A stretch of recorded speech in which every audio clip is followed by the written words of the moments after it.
Bismillahirrahmanirrahim. Assalamualaikum warahmatullahi wabarakatuh.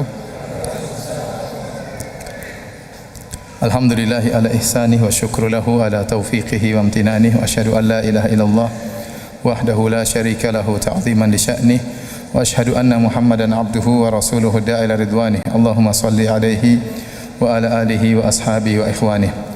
Hadirin dan hadirat yang dirahmati oleh Allah Subhanahu wa taala, puji dan syukur senantiasa kita panjatkan kepada Allah Subhanahu wa taala atas segala limpahan karunia dan kenikmatan yang tiada henti-hentinya Allah berikan kepada kita. Salawat dan salam semoga tercurahkan selalu kepada junjungan kita Nabi Muhammad sallallahu alaihi wasallam dan juga kepada keluarganya serta seluruh sahabat beliau tanpa terkecuali. Pada malam hari ini insyaallah kita akan menyampaikan kajian tematik yang judulnya Masuk Surga dengan Akhlak yang Mulia. Kenapa saya merasa perlu membahas masalah ini? Karena akhlak mulia itu adalah ibadah yang agung, yang pahalanya sangat luar biasa. Tetapi meskipun pahalanya luar biasa, banyak orang yang tidak merasa berpahala tatkala melakukannya. Banyak orang tatkala dia baca Quran, dia merasa berpahala. Tatkala dia puasa sunnah, dia merasa berpahala. Tetapi tatkala dia senyum sama orang lain, tatkala dia rahmah sama istrinya, tatkala dia sayang sama anaknya, perasaan berpahala itu terkadang tidak hadir. Ya, jadi seakan-akan akhlak mulia itu bukan suatu ibadah, padahal dia adalah ibadah yang sangat mulia. Bahkan boleh kalau saya katakan kita harus cerdas ya. Kita tahu bahwasanya umur kita terbatas, kemampuan kita beramal saleh juga terbatas. Maka kita harus memilah dan memilih amal soleh yang pahalanya besar. Mengingat umur kita terbatas dan kemampuan kita terbatas. Dan di antara amal soleh yang pahalanya sangat besar adalah akhlak yang mulia. Adapun dalil-dalil tentang yang menunjukkan bahwasanya akhlak mulia adalah ibadah yang sangat agung tentu sangat banyak sekali.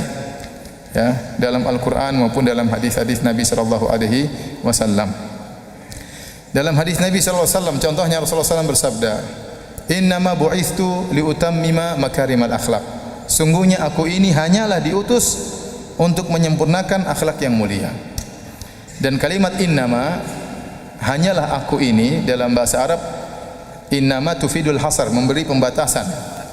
Jadi kalau kita artikan secara bahasa Indonesia, sungguhnya aku ini hanyalah diutus untuk menyempurnakan akhlak yang mulia ya. Nabi diutus untuk yang lainnya, tetapi ini menunjukkan konsentrasi Nabi terhadap akhlak mulia sangat besar. Karena beliau berkata, "Innama bu'istu liutammima makarimal akhlak." Sungguhnya aku ini diutus tidak lain kecuali hanyalah untuk menyempurnakan akhlak yang mulia ya. Dan ini benar, makanya kalau kita buka hadis-hadis Nabi SAW yang berkaitan dengan adab sangat banyak. Contoh sederhana kitab Riyadhus Shalihin. Riyadhus Shalihin isinya hadis-hadis tentang akhlak, tentang adab ya. Sangat banyak. Dalam Al-Quran juga kita perhatikan ayat-ayat tentang adab, tentang akhlak sangat banyak. Berbakti kepada orang tua, berbuat baik kepada karib kerabat. Banyak dalam banyak ayat terhadap fakir miskin, terhadap tetangga, bahkan tetangga jauh, tetangga dekat. Allah perinci, wa qulu linnasi husna, ucapkanlah perkataan yang baik kepada manusia, sampai Allah perintahkan ucapkanlah kata yang baik. Sampai Allah mengatakan wa qul li ibadi yaqulu allati hiya ahsan inna syaitana yanzagu bainahum minasyaitana kana lil insani aduwwan mubina. Katakanlah kepada hamba-hambaku untuk mengucapkan kalimat yang terbaik.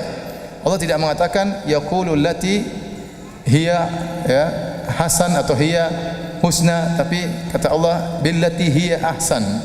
Ucapkanlah kalimat yang terbaik, bukan kalimat yang baik kata Allah, tapi kalimat yang terbaik. Ini dalil kita disuruh milih tatkala berbicara sesama saudara, apalagi sama orang tua, sesama kerabat, kepada istri, kepada anak-anak, berusaha mencari kalimat yang terbaik. Demikian juga kepada teman-teman.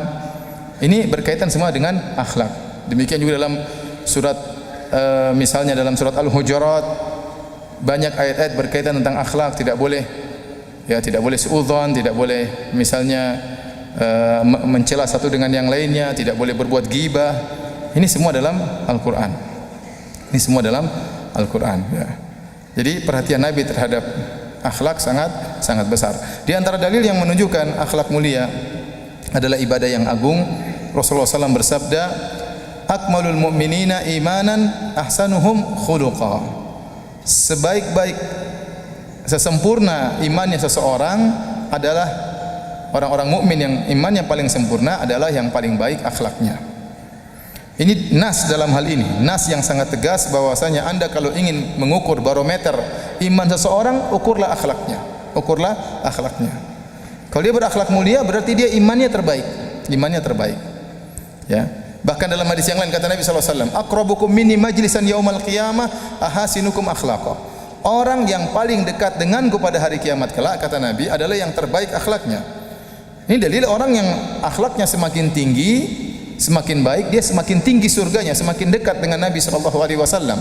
Karena Nabi mengatakan aqrabukum minni majlisan, yang paling dekat denganku pada hari kiamat adalah yang paling baik akhlaknya. Kemudian kelanjutannya kata Nabi SAW, al-muwatti'una aknafan alladzina ya'lafun wa yu'lafun, yaitu orang-orang yang merenggangkan tangan mereka, yang mereka mudah bergaul dan mudah juga untuk diajak bergaul. Contoh lagi Rasulullah SAW bersabda, ya, di mana keterbaikan di sisi Allah diraih dengan akhlak yang mulia. Kata Nabi SAW, khairukum khairukum li ahlihi wa ana khairukum li ahli. Sebaik-baik kalian, yaitu di sisi Allah, adalah yang terbaik bagi istrinya dan aku adalah suami yang terbaik. Nah, ini keterbaikan bisa kita raih dengan apa? Dengan menjadi terbaik bagi istri kita. Ini berkaitan juga dengan akhlak. Kata Nabi SAW, khairul ashabi indallah khairuhum li sahibihi. Sebaik-baik sahabat di sisi Allah adalah orang yang paling terbaik bagi sahabatnya. Khairul jirani indallah, ya, khairuhum li jarihi. Sebaik-baik tetangga di sisi Allah adalah yang terbaik bagi tetangganya. Keterbaikan. Khairul muslimin man salimal muslimuna min lisani wa yadihi. Sebaik-baik orang Islam adalah orang yang kaum muslimin selamat dari gangguan lisannya dan gangguan tangannya. Keterbaikan. Kata Nabi SAW, khairukum anfa'ukum linnas. Sebaik-baik kalian adalah yang paling bermanfaat bagi manusia. Keterbaikan lagi. Ini banyak keterbaikan yang terbaik di sisi Allah adalah yang berakhlak mulia. Kata Nabi SAW, khairukum qada'a. Yang terbaik di antara kalian adalah yang paling terbaik membayar utang.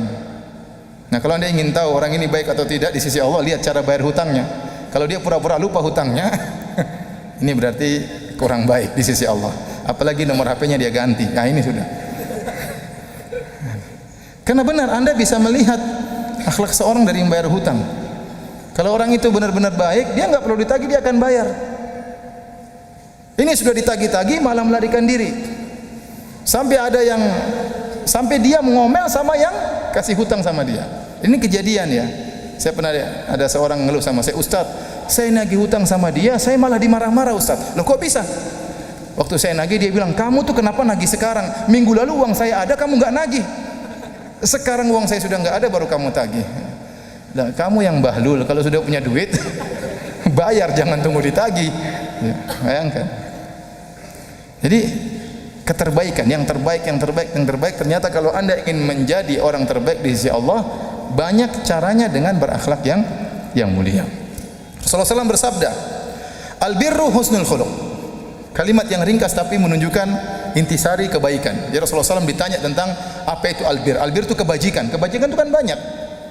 Semua perbuatan baik itu kebajikan. Tetapi Rasulullah SAW ringkas dengan berkata, albirru husnul khuluq. Kebajikan itu intinya akhlak yang mulia. Intinya akhlak yang mulia. Ini sama kata para ulama seperti sabda Nabi, al-hajju arafah. Haji itu wukuf di padang Arafah. Padahal haji itu perkaranya banyak, bukan cuma wukuf di padang Arafah. Namanya haji itu ada lempar jamarat, ada mabit di Mina, ada mabit di Muzdalifah, ada tawaf, ada sa'i. Tetapi kenapa Nabi hanya mencukupkan menyebut al-hajju arafah? Haji itu wukuf di padang Arafah karena intisari daripada haji adalah wukuf di padang Arafah. Dia adalah rukun yang paling rukun di antara rukun-rukun haji. Sama persis seperti Nabi waktu berkata al-birru husnul khuluq.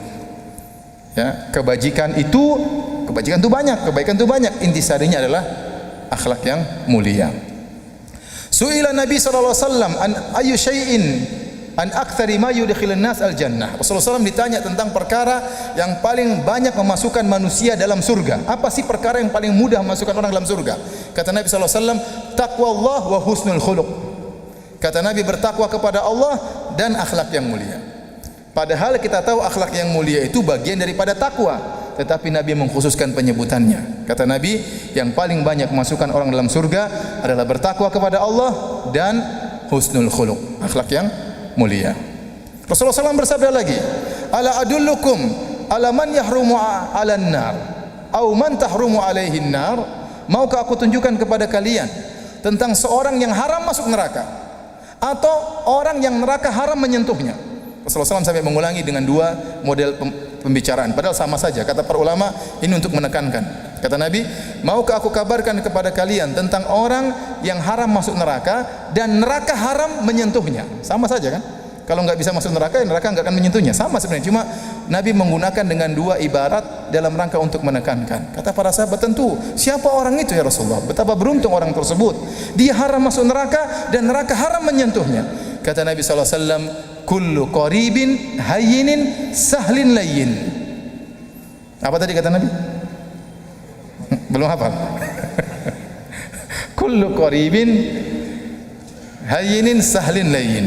Setiap orang yang qarib, setiap orang yang dekat. Dekat maksudnya qarib minan nas, mudah bergaul dengan orang, tidak angkuh, tidak jaga image dengan bergaul sama orang, ya menjauhkan diri, didatangi malah menjauh. Enggak, qarib sama siapa saja dia mudah senyum sama siapa saja. Ini menunjukkan dia tidak sombong, sehingga dia mudah dengan siapa saja.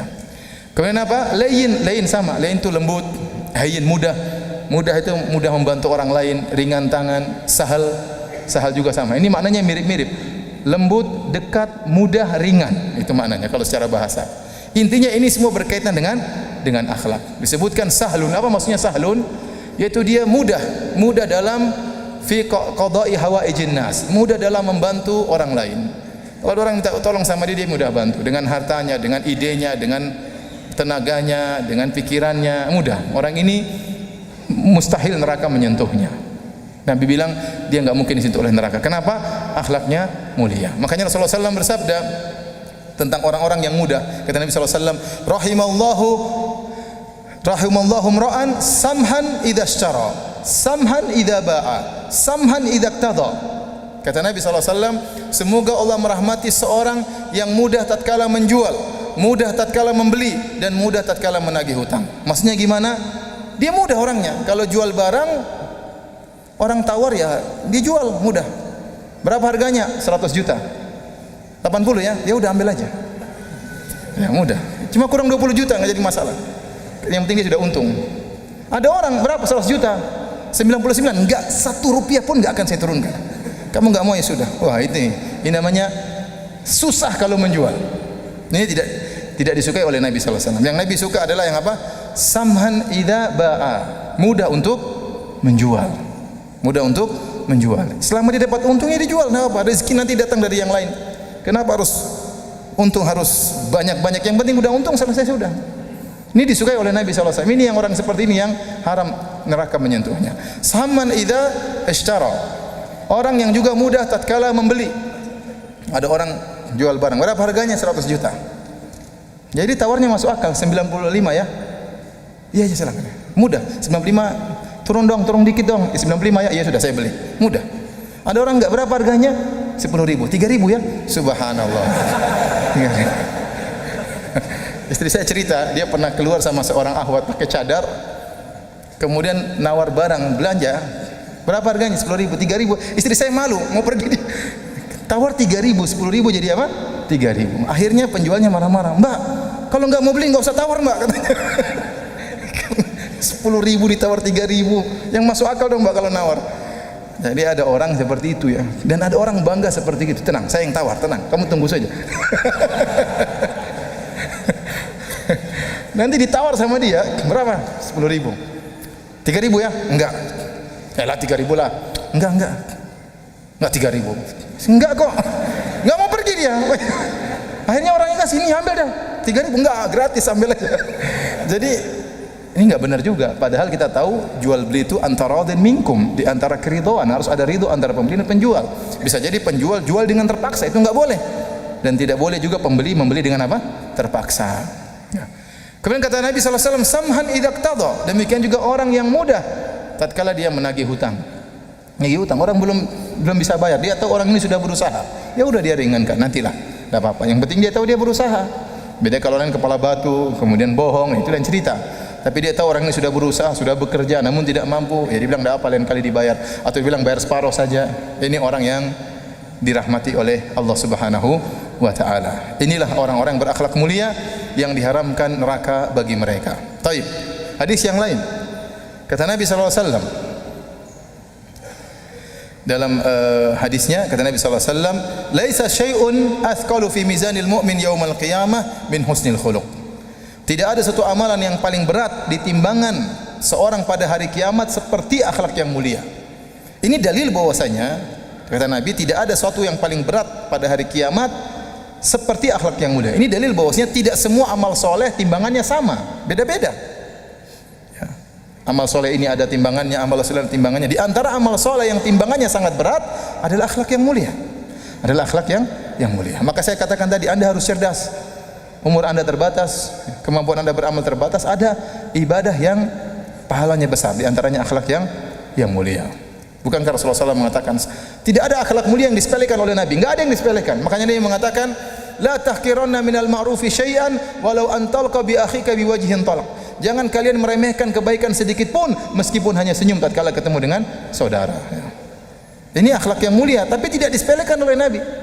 Tidak disepelekan oleh Nabi sallallahu alaihi wasallam. Kemudian Nabi sallallahu alaihi wasallam juga dalam hadisnya berkata, ya, rubba rajulin yudriku bi husni khuluqihi darajat as-sawam al-qawwam.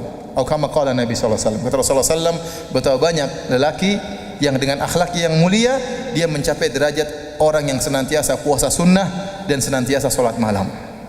Jadi orang ini dia tidak puasa sunnah, puasanya Ramadan saja. Dia juga tidak salat malam, salatnya 5 waktu saja. Tetapi dia punya akhlak yang mulia.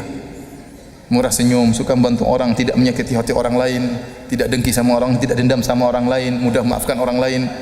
Dengan akhlak yang mulia tersebut, dia meraih orang yang senantiasa puasa sunnah dan senantiasa salat malam. Ya. Luar biasa. Ini dalil bahwasanya akhlak yang mulia itu adalah ibadah. Dari sini Syekh Abdurrahman bin Nasir As-Sa'di rahimahullahu taala, yaitu gurunya Syekh Muhammad bin Shalih Al-Utsaimin yang punya tafsir As-Sa'di, Taisir Karimur Rahman. Beliau punya risalah cuma 6 halaman, judulnya Husnul Khuluq, akhlak yang mulia. Di awal dari risalah tersebut beliau berkata, fahiya ibadatun fahuwa bidzatihi ibadatun azimah. Sungguhnya akhlak yang mulia itu secara zatnya merupakan ibadah yang agung. Akhlak mulia itu ibadah yang agung. Kemudian kata beliau, wa hiya tatanawalu minal abdi waqtan tawilan min zamanil abdi waqtan tawilan, dan dia mengambil waktu yang banyak dari seorang hamba. Fahuwa fi rahatin wa na'imin, dan sang hamba dalam kondisi tentram, dalam kondisi bahagia, ma'a husulil ajril azim, sambil dia meraih pahala yang besar. Ini kalimat yang indah dari Syekh Abdurrahman bin Nasir As-Sa'di, kita ingin jelaskan. Pertama dia berkata, fahuwa fi dzatihi ibadatun azimah. Sungguhnya akhlak yang mulia itu secara zatnya merupakan ibadah yang agung. Tadi saya katakan, Anda senyum itu ibadah. Anda senyum sama istri ibadah. Anda pijit-pijit istri itu apa? Ibadah. Anda sendul itu bukan ibadah. Anda ulas kepalanya itu ibadah, ya. Paham ya? Jadi saya katakan tadi, banyak orang kalau dia buka Quran dia merasa dapat pahala, benar. Tapi waktu dia pijit-pijit istri, dia tidak merasa ibadah. Dia tidak merasa ibadah, ya. Tatkala dia salam sama, misalnya ada tukang sapu, dia salami, assalamualaikum Pak, dia tidak merasa ibadah. Kapan dia merasa ibadah? Kalau dia berzikir subhanallah, alhamdulillah, Allahu akbar. Semuanya ibadah, tapi ini juga ibadah. Bukan Anda salat saja ibadah, bukan Anda baca Quran saja ibadah, bukan Anda puasa sunnah juga ibadah. Anda berbuat baik sama orang tua, telepon orang tua, ya, ramah sama orang tua, kasih hadiah sama orang tua, sama istri, sama anak, sama tetangga, ya, beri kue sama tetangga, itu ibadah. Bahkan ibadah yang agung, kata Syekh Abdurrahman bin Nasir As-Sa'di. Kemudian kata beliau, wa hiya tatanawalu min zamanil abdi waqtan tawilan, dan dia mengambil waktu hamba, seorang hamba dengan waktu yang banyak. Jadi akhlak mulia ini, kalau Anda sudah tertempa sehingga menjadi orang yang berakhlak mulia, berarti Anda itu pahalanya, argonya jalan terus. Kenapa? Karena hampir banyak waktu Anda isinya interaksi dengan orang. Contoh, hampir waktu Anda kebanyakan interaksi dengan orang. Anda interaksi dengan Allah artinya ibadah mahdhah cuma sebentar. paling salat 5 waktu, itu mungkin zikir pagi petang, Anda berinteraksi dengan Allah secara ibadah, ya. Tapi sisa waktunya Anda di rumah berinteraksi dengan istri dan anak-anak. Ini butuh akhlak yang mulia. Kalau Anda berakhlak mulia sama istri, berakhlak mulia sama anak-anak, berakhlak mulia sama supir, sama pembantu, argo pahala jalan terus. Anda pergi ke kantor, ketemu dengan bos, ketemu dengan teman, harus punya akhlak yang mulia. Ketemu dengan anak buah, kalau Anda berakhlak mulia, sudah tertempa menjadi orang berakhlak mulia, berarti kan argo jalan terus, argo pahala. Anda pergi ke masjid, ketemu dengan teman-teman, salam dengan teman-teman, gimana kabarnya, pahala jalan terus. Makanya kalau orang sudah menempa dirinya sampai dia menjadi seorang yang dicap, distempel oleh Allah sebagai orang yang berakhlak mulia, maka pahalanya jalan terus. Karena waktunya kebanyakannya adalah interaksi dengan orang lain. Ini rahasia perkataan dari Syekh Abdurrahman bin Nasir As-Sa'di, kata beliau, wa hiya tatanawalu min zamanil abdi waqtan tawilan. Dia mengambil waktu yang banyak dari seorang hamba. Kemudian kata beliau, ma'a wa huwa fi rahatin wa naim, dan dia dalam kondisi tenteram dan bahagia. Dan benar, orang yang berakhlak mulia itu orang paling bahagia. Kenapa? Dia murah senyum. Orang-orang murah senyum itu orang yang tenteram, mudah memaafkan, tidak pendendam. Coba kalau dia tukang dendam, sakit hati dia. Kalau dia cepat tersinggung, kalau dia cepat marah-marah, hidupnya enggak tenteram. Lihat sedikit tersinggung, lihat sedikit suudzon. Orang ini hidupnya enggak enak. Suka suudzon, suka ngomel, suka dendam, ya. Suka apa lagi? Suka hasad. Apa enak hidup orang seperti ini? Meskipun dia punya rumah mewah, ya. Tapi dia kalau suka hasad, apa enaknya hidupnya? Enggak enak. Meskipun istrinya sudah cantik, ya, tetap aja hasad sama orang. Apalagi istrinya jelek, rumahnya sempit lagi. Tukang hasad lagi menderita. jadi maksud saya, orang yang berakhlak mulia itu orang tenteram. Orang ngomelin dia, dia maafkan. Ya udah, mau diapain? Ya. Orang hina dia, ya sudah dia maafkan. Tidak dendam. Orang suka dendam enggak enak, hidupnya enggak enak, ya. Saya sudah sering cerita, saya punya teman pernah ada yang marah sama teman saya yang lain. Saking marahnya dia bilang, semoga Allah menyempitkan kuburannya. Itu orang belum meninggal sudah dibilang sempitkan kuburannya. Belum meninggal sudah didoain seperti itu. Jadi orang yang akhlak mulia itu orang yang tentram dan tenang. Kemudian kata Syekh Abdurrahman bin Nasir As-Sa'di, ma'a husulil ajril azim. Selain dia hidup tentram, hidup tenang, dia juga meraih pahala yang besar sebagaimana telah kita jelaskan dalil-dalilnya. Kalau begitu, kenapa kita tidak melatih diri untuk berakhlak mulia? Kenapa kita tidak berlatih diri untuk berakhlak mulia? Terlebih lagi kata Nabi sallallahu alaihi wasallam, ana zaimun bi baitin fi a'lal jannah liman hassana khuluquhu. Aku menjamin istana di bagian atas surga bagi orang yang memperindah akhlaknya. Bagi orang yang perindah akhlaknya. Berarti akhlak itu bisa diraih. Akhlak yang indah itu bisa diraih oleh seorang hamba kalau dia berusaha. Nabi bersabda, man yatasabbar yusabbirullah. Barang siapa yang berusaha bersabar, Allah akan jadikan dia penyabar. Berarti akhlak mulia itu bisa diraih. Bisa diraih. Jangan seorang pasrah, waduh Ustaz saya orangnya temperamental, suka marah-marah, kayaknya enggak bisa berubah. Siapa bilang enggak bisa berubah? Bisa berubah. Bisa berubah. Akhlak yang buruk bisa menjadi akhlak yang mulia. Kalau orang akhlak buruk tidak bisa berubah menjadi akhlak mulia, buat apa datang dalil-dalil tentang akhlak yang mulia? Percuma saja kalau begitu. Tatkala datang dalil-dalil yang begitu banyak untuk bisa berakhlak mulia, berarti akhlak mulia itu bisa diraih. Akhlak buruk bisa dirubah menjadi akhlak yang mulia. Oleh karenanya para ulama mengatakan akhlak ada dua model. Ada namanya akhlak jibilli, ada namanya akhlak al-kasbi atau muktasab. Ya. Akhlak yang pertama adalah akhlak yang dari sananya, akhlak yang kedua adalah akhlak yang diperoleh. Ada orang memang begitu lahir orangnya pendiam, tidak suka ganggu orang, murah senyum, dari sananya begitu. Ya. Ada orang lahirkan tidak pernah marah-marah, enggak pernah ngomel. Sebelum ngaji maupun sudah ngaji sama saja, ya. Bahkan semakin ngaji dia semakin penyabar. Tapi belum ngaji pun dia sudah penyabar. Ada orang seperti itu. Ada orang memang murah, tangan dari dulu murah bantu orang. Sebelum dia ngaji, waktu dia masih bajingan juga dia suka bantu orang. Apalagi setelah dia ngaji. Jadi dari sananya sudah begitu. Ya. Ada orang sebaliknya, asalnya sejak lahir sudah pelit. Sejak lahir sudah apa? Pelit. Kenapa pelit? Bapaknya pelit, ibunya pelit, sejak kecil dia sudah tertimpa jadi orang yang pelit. Dan itu pengaruh ya, ikhwan. Kalau antum pelit, istri antum pelit, anak antum lebih pelit. Benar. Saya pernah ke anak saya cerita, Abi, itu anak itu pelit sekali. Saya tahu bapaknya juga pelit. Cuma saya enggak bilang, saya diam-diam aja. Oh ya. Dalam hati saya sudah tahu. Jangan heran dia pelit, bapaknya juga pelit. Jadi ada anak yang lahir memang pelit, dari sananya pelit.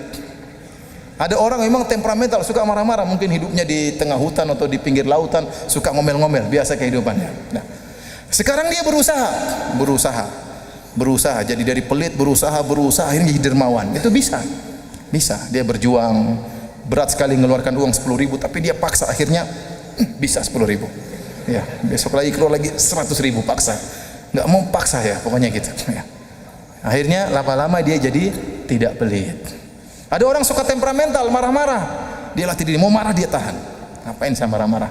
Mau marah lagi dia tahan lagi. Ya. Sampai akhirnya jadi orang yang penyabar. Taib, saya tanya sama antum, mana yang lebih mulia di antara dua orang ini? Yang penyabar dari sananya atau penyabar yang berusaha jadi penyabar? Coba saya tanya lagi ya. Mana yang lebih baik?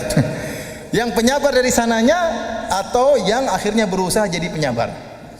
Yang bilang dari sananya angkat tangan. Enggak ada. Enggak usah malu-malu. Meskipun sendiri belum tentu salah. Bisa jadi juga sesat. Coba yang bilang dari sananya penyabar lebih baik angkat tangan. 1, 2, alhamdulillah 3. Yang bilang penyabar berusaha lebih baik angkat tangan. Baik. Yang benar yang mana? Yang benar ditinjau dari tinjauan yang berbeda. Kalau ditinjau dari usaha, maka ini yang berusaha pahalanya lebih besar karena dia ada pahala apa? Usaha. Tapi kalau ditinjau dari zat akhlaknya, maka lebih baik yang dari sananya. Kenapa? Kalau yang berusaha ini kadang-kadang goyang kembali lagi. Iya benar. Kadang-kadang saya juga dulu bajingan. Tiba-tiba dia ngamuk, dia bilang saya juga dulu bajingannya. Oleh karenanya para ulama mengatakan yang lebih kokoh yang dari sananya. Ini pemberian Allah, anugerah. Tiba-tiba ada orang diberikan seperti itu dari sananya. Secara kokoh lebih kokoh akhlak yang dari sananya. Tapi orang yang berusaha dia dapat pahala dari sisi lain, itu pahala berusaha menjadi orang yang baik. Ya. Dan ini terbukti ada orang-orang yang dahulunya pemarah kemudian bisa berubah menjadi orang yang murah senyum, yang lembut, ya. Saya mengisi pengajian suatu daerah, kemudian kita diundang makan malam waktu itu atau makan siang, ya. Yang undang 2 bersaudara, kakak beradik. Subhanallah. Adiknya murah senyum.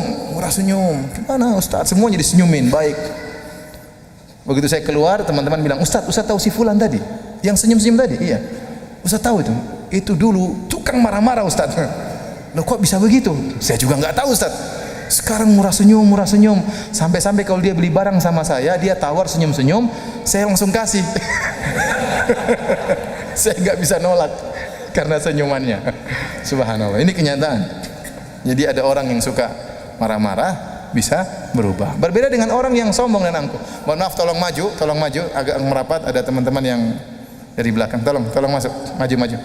Teman-teman tolong maju. Tolong rapat. Ya. Di antara akhlak kata Allah Subhanahu wa taala, ya, idza qila lakum tafassahu fil majalisi fafsahu yafsahillahu lakum. Wahai orang beriman, jika dikatakan kepada kalian merapatlah, maka rapatkanlah. Baik, hadirin yang dirahmati Allah Subhanahu wa taala, kita sudah berbicara tadi tentang masalah akhlak yang mulia, tentang keutamaannya. Sekarang apakah definisi akhlak yang mulia? Apa sih akhlak yang mulia? Baik. Tidak ada dalil yang tegas tentang akhlak yang mulia, ya. Apa definisi akhlak yang mulia? Tetapi sebagian ulama berusaha mengambil intisari daripada akhlak yang mulia.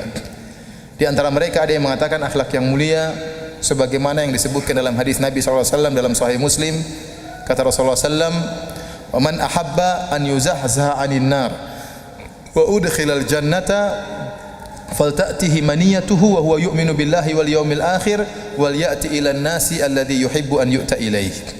Kata Nabi SAW dalam Sahih Muslim, barang siapa yang ingin diselamatkan dari neraka jahanam dan ingin dimasukkan dalam surga, maka hendaknya dia meninggal dalam kondisi beriman kepada Allah dan hari akhirat. Wal ya'ti ilan nas alladzi yuhibbu an yu'ta ilaihi, dan hendaknya dia bergaul kepada orang lain, bersikap kepada orang lain dengan sikap yang dia suka jika disikapi pada dirinya. Itulah sebagian ulama mengatakan inilah definisi akhlak yang mulia. Artinya apa? Anda berusaha bersikap sama orang lain yang kira-kira sikap itu Anda suka kalau dilakukan kepada diri Anda. Sederhana, Anda ingin tahu bagaimana berakhlak yang baik kepada orang tua. Anda bayangkan seandainya saya jadi orang tua bagaimana?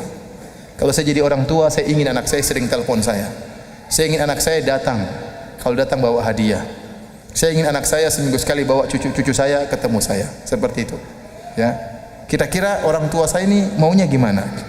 Jadi kita berpikir bagaimana akhlak yang mulia. Nah, kalau saya jadi ibu saya jadi bapak saya, kira-kira yang disukai oleh bapak saya itu apa? Namanya orang tua mungkin malu untuk minta. Orang tua malu untuk minta. Ya. Kalau jadi orang tua mungkin malu untuk minta sama anak. Orang tua tuh kalau bisa memberikan, bukan minta.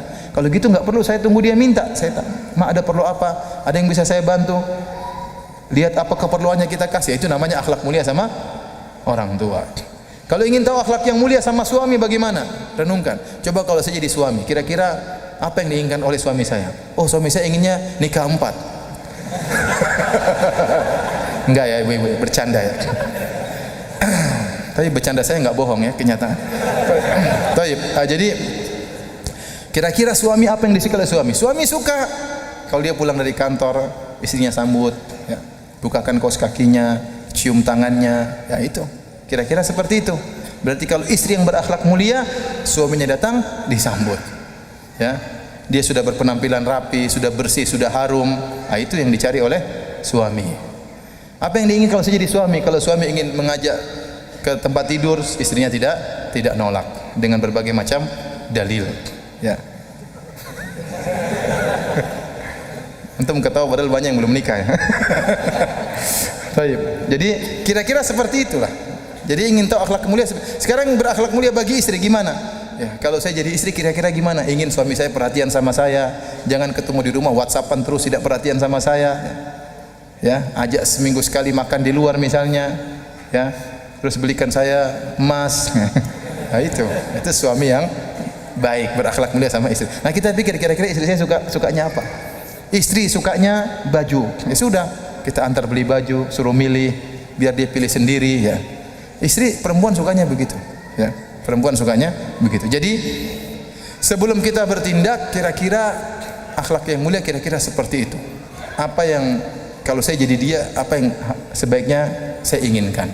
Ini definisi ini yang dipilih oleh Syekh Abdul Razak hafizahullah taala. Tatkala beliau menjelaskan tentang akhlak mulia, kata beliau, itulah akhlak yang mulia sebagaimana sabda Nabi, wal ya'ti ilan nas alladhi yuhibbu an yu'ta ilaihi. Engkau melakukan kepada orang lain dengan sikap yang kau suka kalau kau digitukan sama orang lain. Kalau Anda misalnya menjadi bos, sama bagaimana akhlak mulia sama supir? Ya kira-kira gimana? Apa Anda maki-maki dia? Apa Anda telepon dia kerja tidak mengenal waktu? Tentunya tidak. Seandainya saya jadi supir, kira-kira bagaimana? Ya. Nah, itu akhlak mulia terhadap supir dan kepada siapa saja. Taib. Definisi yang lain akhlak yang mulia, sebagian diriwayatkan oleh sebagian salaf. Kata mereka, akhlak mulia memiliki 3 rukun. Barang siapa yang terpenuhi 3 rukun dalam dirinya, maka dia memiliki akhlak yang mulia. Rukun yang pertama, talaqatul wajah, suka senyum. Yang kedua, badlun nada, suka membantu orang lain. Yang ketiga, kaful adha, tidak mengganggu orang lain. Murah senyum, suka bantu orang lain, kemudian tidak mengganggu orang lain. Kenapa murah senyum? Karena orang murah senyum menunjukkan orang itu tidak sombong, tidak angkuh. Taib, kita memang mudah murah senyum sama orang kaya, gampang. Karena kita merasa orang kaya lebih tinggi dari kita, kita murah senyum. Murah senyum sama teman kantor, ya, murah senyum sama bos, jadi masalah. Tapi kita murah senyum sama pembantu, murah senyum sama supir, murah senyum sama tukang sapu orang bawahan kita, ya. Nah, ini akan terlihat pada diri seorang sombong atau tidak. Ya, kenapa ente mahal senyum? Emang senyum itu pakai duit? Kan enggak pakai duit. Ente senyum juga enggak ada duit yang kurang kan? Ada duit Anda hilang kan enggak ada. Terus kenapa Anda sampai pelit sama senyuman? Berarti ada sesuatu dalam hati Anda. Berarti ada keangkuhan. Padahal senyum enggak bayar. Kalau senyum bayar mungkin orang boleh pelit. Ini senyum enggak bayar. Terus kenapa Anda enggak mau senyum? Kenapa Anda enggak mau senyum? Ya. Bahkan sebagian orang sudah senyum samanya dari jauh, ketemu sama Anda dari jauh sudah 5 meter dia sudah senyum. Dia sudah buka giginya, dia sudah sampai depan Anda cuma dari jauh-jauh dia buka gigi tutup. Terutama akhwat, ibu-ibu juga demikian. Ya. murah senyum sama tetangga. Ustaz, tapi kita pakai cadar. Senyum meskipun pakai cadar kelihatan dari lirikan mata. Ya, meskipun giginya enggak kelihatan. Tapi dengan mata tetap, kalau senyum kelihatan raut wajahnya, di mata kelihatan dia apa? Senyum. Jadi ini yang pertama, talaqatul wajh, murah senyum sama orang, ya. Ini menunjukkan Anda berakhlak mulia. Karena memang ada orang yang subhanallah berat senyumannya. Ya, tidak berat sekali. Senyum, saya pernah salam sama orang, saya senyum, dia enggak ngelihat, subhanallah. Sedih saya. Sedih. Ya, sedih. Tapi pernah begitu, ya. Ya enggak apa-apalah. Ya, tidak selamanya kita dihormati orang. Enggak apa-apa. Kalau kita enggak dihormati orang enggak jadi masalah. Yang penting kita di sisi Allah. Orang terkadang hormat kita, terkadang enggak jadi masalah, ya. Tapi kalau sedih ya sedih, ya. Kemudian yang kedua, badlun nada, mudah membantu orang. Antum ya kalau ada waktu bantu orang, ya. Tentunya la yukallifullahu nafsan illa wus'aha. Allah tidak membebani luar kemampuan, sesuai dengan kemampuan. Ya, saya kalau bisa membantu orang, mudah-mudahan Allah menguatkan saya bantu orang. Tapi tidak semua orang bisa saya bantu. Jangankan bantu harta, bantu jawaban saja saya tidak mampu. Betapa banyak orang minta ustaz, minta nomor teleponnya, mohon maaf enggak bisa. Kenapa? Kalau kamu ambil pasti kamu nanya terus. Dan yang model seperti kamu tuh banyak. Dan kalau saya urusin semuanya, nanti istri saya gimana, anak saya gimana, kapan saya belajarnya, ya. Jadi saya lebih baik dari awal saya bilang mohon maaf saya enggak bisa, ini buat orang-orang khusus keluarga dan yang lainnya, ya. Daripada nanti kamu ambil kemudian tanya enggak pernah saya jawab. Kan sedih dia kan, akhirnya dia suudzon dan macam-macamnya. Saya pingin bisa jawaban tapi saya enggak mampu. Saya enggak mampu. Apalagi sebagian orang dalam kondisi terdesak, Ustaz ini penting sekali dan saya tidak tahu jawabannya, terus gimana, mau dipaksa? Mau fatwa sesat dan menyesatkan. Terkadang bagi orang Ustaz ini pertanyaan dianggap mudah, padahal bagi saya tidak mudah itu. Bagi saya berat, susah. Ustaz gimana hukum bekerja di sini? Mau saya bilang haram suruh keluar juga enggak gampang, mau saya bilang harus terus bekerja juga enggak gampang. Akhirnya saya bilang tanya sama ustaz yang lain. Selamat. Jadi artinya kita juga ingin bantu orang, tapi terkadang ada hal-hal yang buat kita enggak bisa untuk membantu orang lain. Entah waktu yang kurang, ilmu yang kurang, dan macam-macamnya. Ya, terkadang saya merasa terganggu tatkala ya sering ya. Saya sudah selesai pengajian. Kemudian saya buru-buru ingin ketemu keluarga, tahu-tahu pertanyaan, waduh. Mau bilang antum ini enggak ngerti, saya saatnya sekarang ketemu apa? Keluarga. Itu keluarga masih banyak pertanyaan mau ditanyakan ke saya. Bukan pertanyaan antum saja, istri saya juga banyak pertanyaan, anak-anak juga banyak pertanyaan. Jadi maksud saya kita berusaha membantu orang lain semampu kita. Kemudian kaful adza, jangan ganggu orang. Ini poin paling penting, jangan ganggu orang. Antum jangan nyakiti hati orang lain, jangan rendahkan orang lain, ya. Jangan dolimi orang lain, jaga diri. Lisan dijaga, tulisan dijaga, jangan sembarang komentar menyakiti hati orang lain, jangan sembarang menuduh, jangan sembarang bicara, ya. Ini semua menafikan akhlak yang mulia. Taib, Ustaz, bagaimana kita tahu kalau kita ini akhlaknya sudah mulia? Ada barometer sederhana. Kalau Anda ingin tahu Anda akhlak yang mulia, yaitu Anda dicari-cari orang, dirindukan oleh orang kedatangannya, dirindukan oleh orang kehadirannya. Karena kata Nabi SAW dalam hadis yang tadi sudah saya sebutkan, kata Nabi SAW, akmalul mu'minina imanan ahsanuhum khuluqa. Kata Nabi, orang yang paling terbaik imannya adalah yang paling baik akhlaknya. Dalam riwayat, aqrabukum minni majlisan yaumal qiyamah ahsinukum akhlaqa. Orang di antara kalian yang paling dekat denganku pada hari kiamat kelak adalah yang paling baik akhlaknya. Al-muwatti'una aknafan, yaitu yang merenggangkan aknaf itu apa namanya? Bahu. Jadi dia membentangkan bahunya. Mudah. Ini isyarat dari Nabi SAW, kinayah. Alladzina ya'lafun wa yu'lafun, yaitu orang yang mudah untuk bergaul dan mudah untuk diajak bergaul. Orang sama dia mudah, dia ngobrol mudah, mudah senyum, orang betah duduk sama dia, meskipun dia tidak betah sama orang itu. Tapi orang betah sama dia.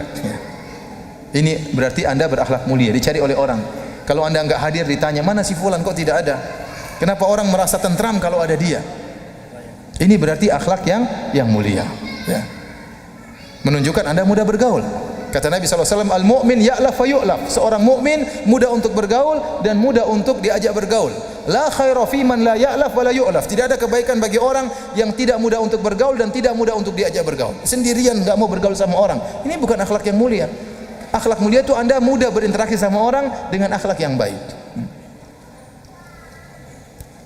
Ada orang subhanallah badannya besar, gemuk, kelihatannya berat, tapi kalau di depan kita ringan. Kenapa? Lisannya enak kalau ngomong, murah senyum, terasa ringan. Tapi ada orang sebaliknya, kurus, krempeng, kecil, tapi terasa berat seperti gunung. Kenapa? Kalau ngomong paling menyakitkan. Kalau sudah di grup komentar, bikin sakit hati. Orang berharap dia tidak hadir. Alhamdulillah dia tidak datang. Kalau antum sudah sampai derajat seperti ini, celaka antum. Kata Nabi sallallahu alaihi wasallam, inna min syarrin nasi manzilatan indallahi yaumal qiyamah man tarakahu an-nas ittaqa fuhsyi. Orang yang paling buruk di sisi Allah pada hari kiamat adalah orang yang ditinggalkan masyarakat gara-gara takut dengan lisannya. Takut dengan komentarnya, takut dengan lisannya. Kalau datang pasti ngejek, ya, mencela, mengejek, nyindir, itu kerjaannya. Itu kerjaannya. Orang seperti ini orang berakhlak buruk, orang enggak suka sama dia. Hati-hati kalau orang sudah sampai pada derajat ini. Oleh karenanya hadirin ya dan hadirat yang dirahmati Allah Subhanahu wa taala, ini namanya usaha. Kita berusaha untuk berakhlak mulia, ya. Dengan 3 rukun tadi, murah senyum, mudah membantu orang lain, jangan sampai mengganggu orang lain. Kalau ada orang ajak gibah, ngomong gibah, enggak usah ikut-ikutan. Jangan sampai kita ikut mengganggu orang lain. Orang menjelek-jelekan orang lain kita jauhi. Cari pembicaraan yang lain. Tapi Isya masih lama kan?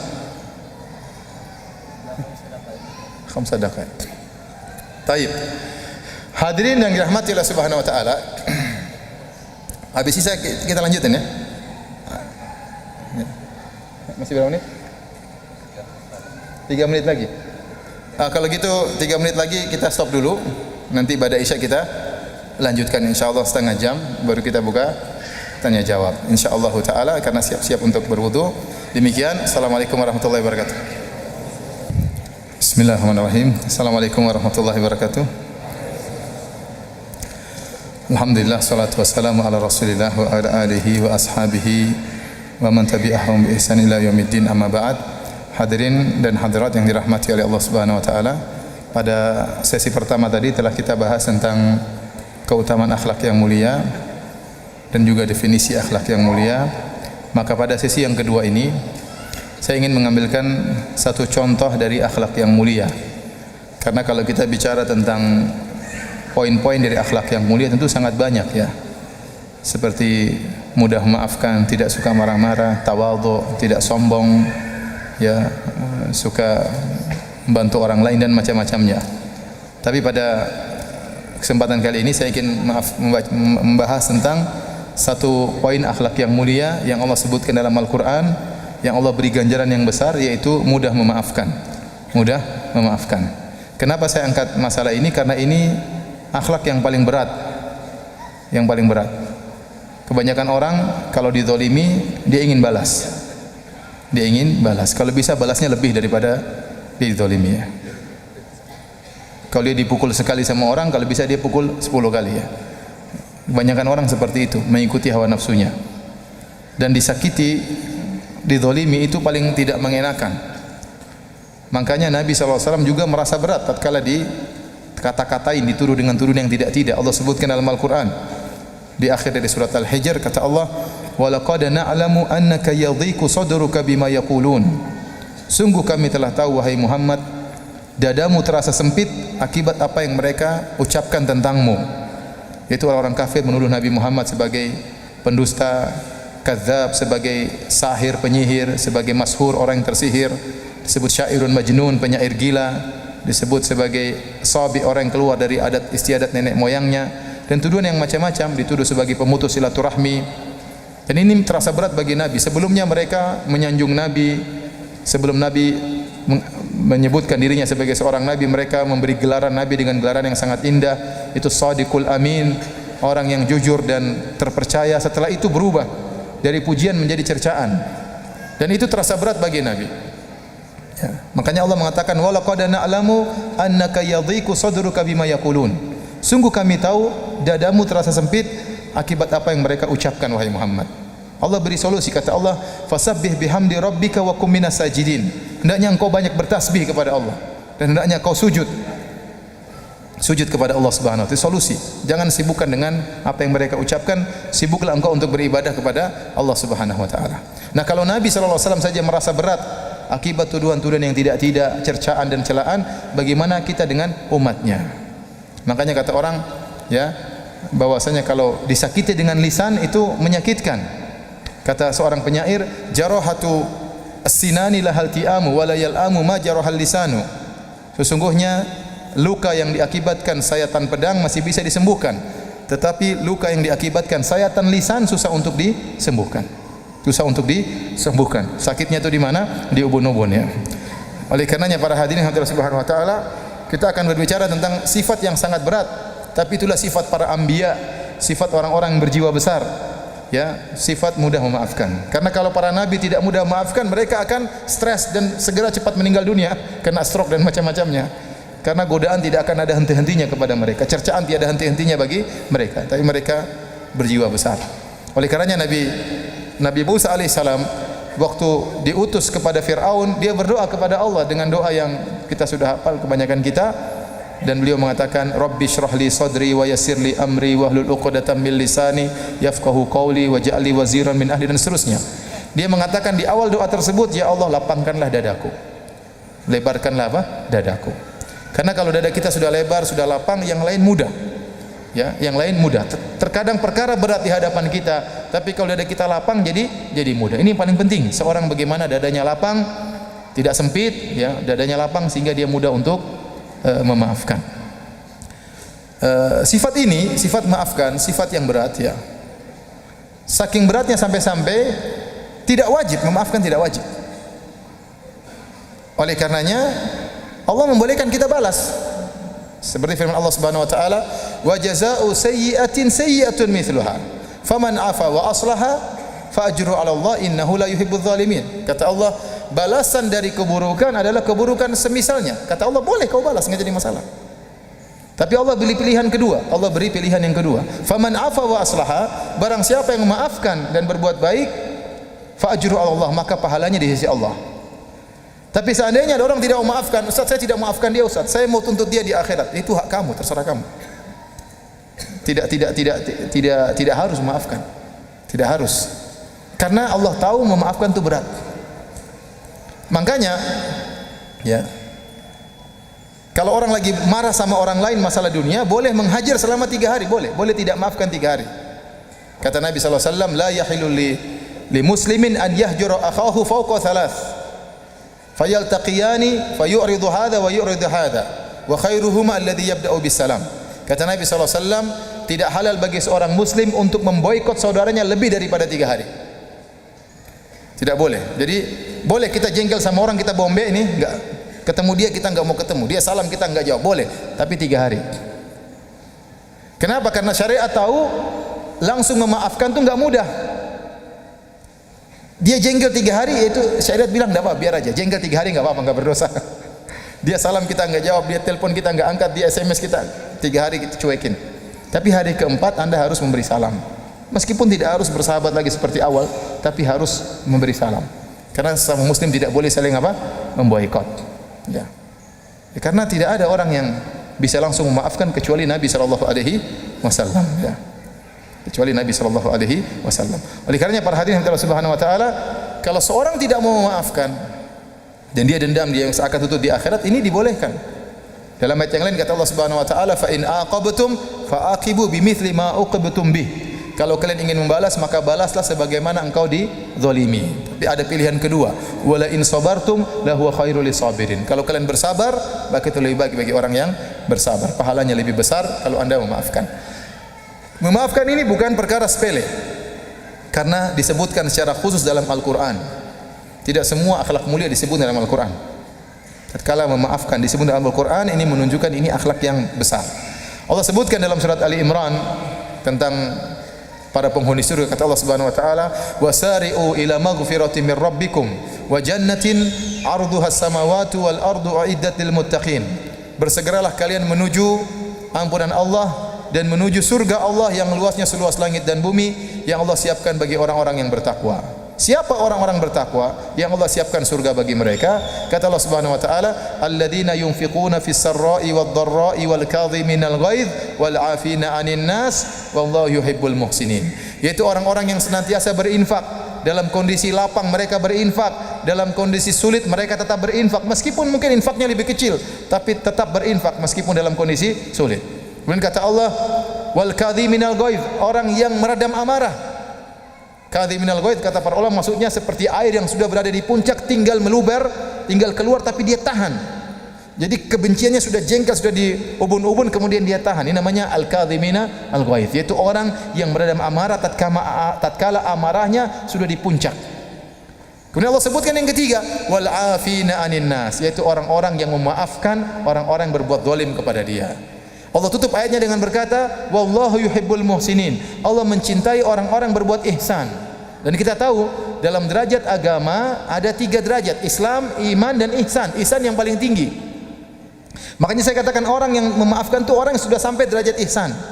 Karena dia tahu Allah mengetahui apa yang dia lakukan. Allah tahu isi hatinya tatkala dia maafkan. Dia sedang bermuamalah dengan Allah Subhanahu wa taala. Dan memaafkan tidak mudah. Bahkan memaafkan lebih daripada sekedar tidak marah. Kalau orang tidak marah belum tentu maafkan. Saya tidak marah tapi belum tentu saya maafkan. Saya cuma meredam amarah. Ini tingkatan lebih tinggi. Dia memaafkan. Kalau dia sudah memaafkan otomatis dia tidak marah. Dia tidak marah. Ya. Kalau meredam amarah saja pahalanya luar biasa. Sebagaimana kata Nabi sallallahu alaihi wasallam, "Man kadzama ghaidhan wa huwa yaqdiru ala an yunafidhahu, da'ahu Allahu yaumal qiyamati ala ru'usil khalaiq hatta yukhayyirahu min ayyil huri syaa." Barang siapa yang meredam amarahnya padahal dia mampu untuk melampiaskannya, maka Allah akan panggil dia di hadapan khalayak pada hari kiamat kelak sampai Allah suruh dia pilih bidadari mana yang dia sukai. Ini pahalanya besar. Jadi kalau istri Anda bikin Anda marah-marah, Anda jangan marah-marah. Anda senyum-senyum saja. Kenapa Mas senyum-senyum? Ada hadis, bagus sekali hadisnya. Apa hadisnya? Sebutkan hadisnya. Barang siapa meredam amarah disuruh pilih bidadari ya. Istri antum yang marah-marah nanti. Nah, kalau itu meredam amarah pahalanya seperti itu, bagaimana lagi memaafkan? Karena orang yang memaafkan dia pasti meredam amarah. Makanya saya katakan siapa yang bisa memaafkan itu akhlaknya luar biasa. Dan itu sangat susah. Kenapa? Karena Anda baru bisa menerapkan memaafkan kalau Anda dizolimi. Kalau Anda enggak dizolimi, memaafkan siapa? Paham? Jadi akhlak itu baru bisa muncul tatkala Anda dizolimi. Bukan maafkan tatkala lebaran. Maaf lahir batin, iya saya maafkan. Enggak ada kesalahan maaf lahir batin, cuma sekedar omong-omongan saja ya. Ya. Tapi saya berbicara tatkala Anda sedang dizalimi. Dan saya katakan ini akhlak baru bisa keluar tatkala Anda dizalimi. Dan kebanyakan orang kalau dizalimi ingin apa? Membalas. Ingin membalas, ya. Dan kalau orang sudah membalas biasanya lebih daripada yang dia dizalimi, ya. Saya sudah sering sampaikan. Allah mengatakan wa jazaa'u sayyi'atin sayyi'atun mithluha. Jadi Allah sebutkan 3 model. Balasan keburukan seperti keburukan semisalnya. Barang siapa memaafkan pahalanya di sisi Allah. Yang ketiga, Allah tidak suka dengan orang yang zalim. Ini 3 model orang tatkala dizalimi. Tinggal Anda pilih yang mana. Yang pertama, Anda boleh balas semisalnya. Kalau dia bilang Anda anjing, Anda bilang Anda juga anjing. Maka tidak ada yang dosa dia. Jadi sekarang kalau dia bilang Anda anjing-anjing, Anda balas ente juga anjing-anjing. Berarti 4 anjing kan? 4 anjing ini semua dosanya sama dia. Kenapa? Al-mustabbani, orang yang saling mencaci maki, alaman bada, yang pertama yang mengenai dapat dosanya. Dia mengatakan Anda anjing-anjing, Anda bilang ente juga anjing-anjing. 4 anjing semuanya buat ente. Dosanya dia. Ya, seperti itu. Tapi kalau Anda lebih, Anda dosa. Dia bilang anjing-anjing, Anda jawab ente anjing-anjing rabies. Berarti kan anjing rabies lebih daripada anjing biasa. Nah, berarti kata para ulama ini sampai dibahas oleh para ulama ya. Dia bilang anta anjing 2 kali, ente bilang dia anjing 2 kali plus 2 rabies, berarti 4 anjing dia yang dosa, tapi 2 rabies ente berdosa.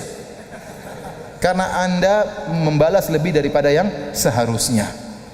Dan kebanyakan orang kalau sudah mulai membalas, dia tidak bisa mengontrol dirinya. Dia pasti balas lebih daripada itu.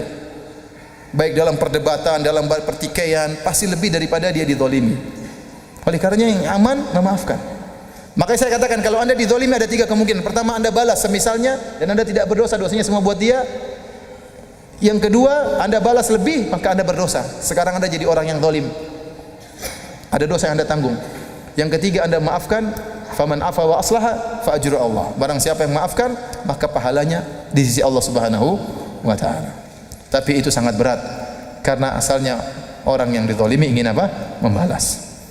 Hadirin yang dirahmati Allah Subhanahu wa taala, di antara keutamaan maafkan, Allah Subhanahu wa taala berkata kepada Abu Bakar radhiyallahu taala anhu, "Falyafu waliyasfahu, ala tuhibbuna ay yaghfirallahu lakum." Hendaknya mereka memaafkan dan hendaknya mereka berlapang dada, melupakan, melapang dada. Sudahlah. Ala tuhibbuna ay yaghfirallahu lakum, tidakkah kalian ingin Allah mengampuni kalian? Kata para ulama, al jazaa' min jinsil amal. Balasan sesuai dengan perbuatan. Kalau Anda memaafkan hamba Allah, Anda akan diampuni oleh Allah Subhanahu wa taala. Ya ikhwan, kita punya banyak dosa.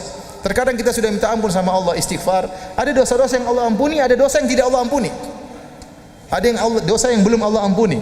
Maka Allah memberikan ada orang berbuat zalim kepada Anda supaya Anda maafkan, supaya dosa ini dimaafkan oleh Allah Subhanahu wa taala yang belum diampuni oleh Allah ini. Caranya gimana? Caranya Anda maafin dia. Jadi subhanallah, terkadang kita dizalimi oleh orang, entah dituduh dengan tuduhan tidak, ya dituduh dengan tuduhan dusta. Ya, kalau kita memaafkan, insyaallah banyak dosa yang diampuni oleh Allah Subhanahu wa taala. Tapi itu berat. Ini saya cuma bicara teori saja. Biasanya kalau kita dizalimi kita ngamuk ya. Kalau kita dikata-katain kita biasanya balas. Memaafkan itu berat. Ya. Karenanya para hadirin yang Allah Subhanahu wa taala, untuk memicu kita supaya bisa maafkan, saya ingin menyampaikan kisah Nabi Yusuf alaihissalam secara singkat. Bagaimana dia adalah orang yang sangat mudah memaafkan, luar biasa, sampai dijadikan permisalan oleh Nabi sallallahu alaihi wasallam. Secara singkat kita tahu kisah Nabi Yusuf alaihissalam. Nabi Yusuf alaihissalam punya saudara, dia 12 bersaudara. Dia sama Benyamin satu kakak adik, satu kandung, satu ibu. Adapun 10 yang lainnya dari ibu yang berbeda. Kemudian 10 orang ini cemburu kepada Nabi Yusuf alaihissalam. Maka mereka pun merayu bapaknya supaya membawa Nabi Yusuf. Akhirnya Nabi Yusuf dibawa, dipisahkan dari bapaknya, dilemparkan dalam sumur. Waktu mau diambil Nabi Yusuf dari bapaknya, Nabi Yakub alaihissalam berkata, "Inni la yahzununi an tadhhabu bih." Sungguh sangat menyedihkan aku kalian bawa Yusuf pergi dariku. Kenapa? Bapaknya sangat sayang kepada Yusuf. Kalau Yusuf tidak kelihatan sehari, dia sangat sedih. Dan Nabi Yusuf juga tahu betapa sedihnya bapaknya. Dia tahu bapaknya sangat sayang sama dia. Sekarang dipisahkan dari bapaknya, ini kezaliman tersendiri. Dia tahu bapaknya sedih, itu membuat dia sedih. Dia sendiri sedih terpisah dari bapaknya, dan mengetahui bapaknya sedih, dia pun lebih sedih lagi. Dan Nabi Yakub tidak kuasa sehari tidak melihat anaknya Yusuf alaihissalam. Kemudian dipisahkan dari bapaknya, kemudian dilemparkan dalam sumur. Lemparkan dalam sumur, masih kecil, adik mereka sendiri. Bayangkan kakak ngelempar adik dalam sumur. Kalau orang lain yang menyakiti kita, mungkin kita masih ini penjahat. Ini kakak sendiri. Kakak sendiri ngelempar dalam apa? Sumur. Ini perkara yang sangat menyakitkan. Tatkala kakak sendiri satu bapak menzalimi dia. Kemudian setelah itu ada orang datang ngambil air dari sumur, ternyata ada Yusuf. Kakak-kakaknya belum pergi, dijual Yusuf sebagai budak. Bayangkan adiknya dijual sebagai budak. Kezaliman lagi tersendiri. Kezaliman bertumpuk-tumpuk. Akhirnya Nabi Yusuf alaihissalam pergi ke Mesir, tinggal sama seorang menteri dan istrinya yang cantik jelita, Zulaikha. Katanya konon namanya Zulaikha, namun tidak ada dalil yang sahih. Intinya akhirnya Zulaikha jatuh cinta kepada Nabi Yusuf alaihissalam. Akhirnya dia pun menuduh Nabi Yusuf ingin menzinahi dia. Akhirnya Nabi Yusuf di penjara. Yang zalim sekarang siapa? Zulaikha. Zalim kepada Nabi Yusuf. Ya. Bahkan bukan cuma Zulaikha. Zulaikha manggil ibu-ibu semua di kota Mesir, suruh rayu Yusuf. Semua merayu Yusuf. Kata Zulaikha, rayu Yusuf supaya dia mau sama saya. Ternyata waktu mereka merayu, kata mereka sama saya aja, enggak usah sama dia. Makanya Nabi Yusuf berkata, ya, Rabbi sijnu ahabbu ilayya mimma yad'unani ilai. Ya Allah, penjara lebih saya sukai daripada seruan ajakan rayuan mereka, bukan rayuannya. Rayuan mereka, kata para ulama, ini dalil semua ibu-ibu ngerayu dia, bukan cuma siapa? Zulaikha. Karena terpesona dengan ketampanan Yusuf. Akhirnya yang zalimi Zulaikha dan ibu-ibu semuanya. Akhirnya dia di penjara. Waktu di penjara dia bertemu dengan 2 orang yang minta untuk ditafsirkan mimpinya. Akhirnya Nabi Yusuf menafsirkan mimpi mereka berdua. Nabi Yusuf mengatakan, adapun salah satunya kamu akan menjadi pelayan raja, yang satunya kamu akan disalib. Kemudian kata Allah, wa qala lil ladzi dhanna annahu najim minhum adhkurni inda rabbik. Maka Yusuf berkata kepada orang yang bakalan jadi pelayan raja, kamu jangan lupa, nanti kalau kamu melayani raja, sebut-sebut tentang aku. Maksudnya apa? Sebut-sebut tentang kebaikan aku supaya aku dibebaskan dari raja, dari penjara oleh raja. Kata Allah, fa ansahu syaitanu dzikra rabbih falabitha fis sijni bid'a sinin. Ternyata tatkala dia sudah jadi pelayan raja, dia keasikan, lupa tentang cerita Nabi Yusuf. Akhirnya Nabi Yusuf dipenjara lagi 7 tahun. Gara-gara orang ini apa? Lupa. Akhirnya setelah orang ini lupa, qadarullah setelah 7 tahun, raja yang mimpi. Inni ara sab'a baqaratin simanin ya'kuluhunna sab'un ijab wa sab'i sumbulatin khudri wa ukhra yabisat, dan seterusnya. Ya ayyuhal malu aftuni fi ru'yaya in kuntum bi ru'ya ta'burun. Raja mengumpulkan anak buahnya. Wahai anak buah, saya mimpi melihat 7 ekor sapi gemuk dimakan sama 7 ekor sapi kurus, dan saya melihat 7 bulir gandum yang hijau dan 7 bulir gandum yang kuning yang kering. Coba tafsirkan mimpi saya. Kata mereka, itu hanyalah bunga tidur, enggak bisa ditafsirkan wahai raja.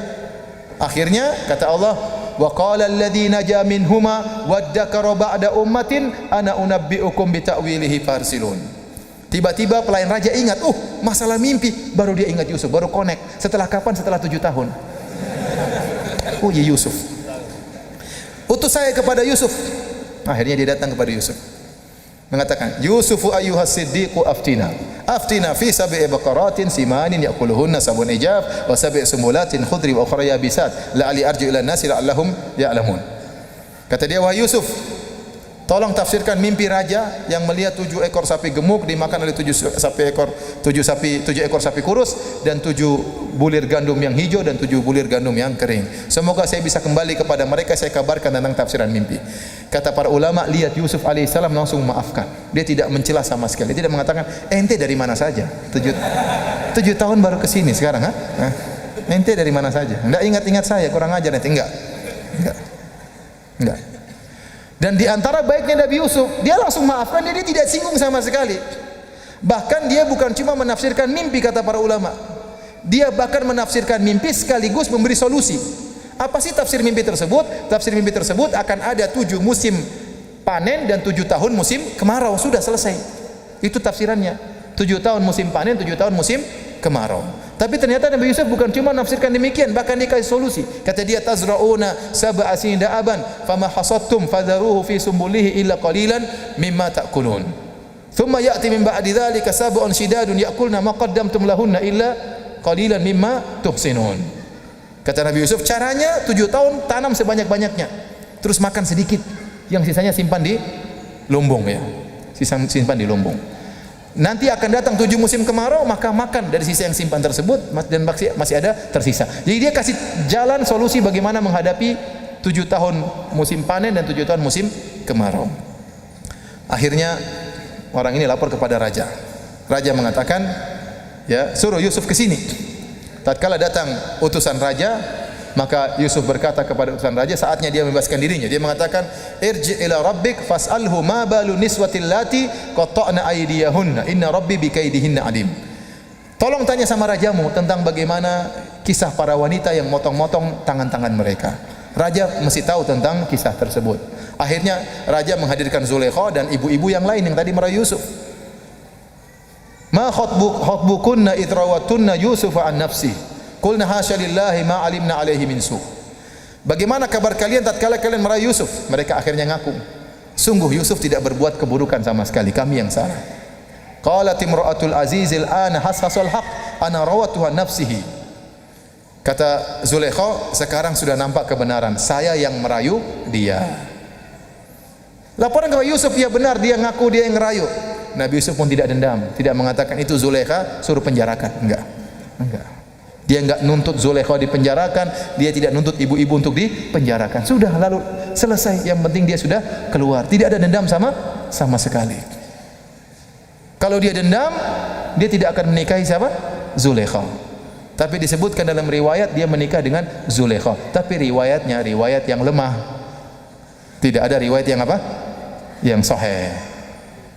Tidak ada riwayat yang sahih bahwasanya akhirnya dia menikah dengan Zulaikha. Disebutkan dalam sebagian buku tafsir, dalam tafsir Ibnu Katsir juga disebutkan Akhirnya Yusuf nikah sama Zulaikha. Waktu nikah Yusuf ngomong sama Zulaikha malam pertama, kan begini halal. Dulu kan tidak boleh, sekarang halal. Kenapa? Kata Zulaikha, kamu kan tahu suami saya orangnya tidak bisa berhubungan. Artinya apa? Lemah syahwat. Sementara saya wanita yang masih muda. Ya sekarang halal. Tapi itu juga riwayat tidak ada. Jadi kalau ditanya apakah benar Yusuf akhirnya menikah sama Zulaikha, jawabannya kita tidak tahu. Ya. Ada seorang ulama mengatakan, saya tidak hadiri walimahnya, makanya saya tidak tahu. Jadi para hadirin, intinya Nabi Yusuf alaihissalam tidak marah sama Zulaikha dan tidak marah sama ibu-ibu yang lain. Dia enggak marah. Akhirnya setelah itu dia diangkat jadi menteri keuangan, bendaharawan kerajaan Mesir. Akhirnya kakak-kakaknya pun datang pengen beli gandum karena ternyata musim kemarau datang. Musim kemarau tersebut sampai ke Palestina. Datanglah mereka.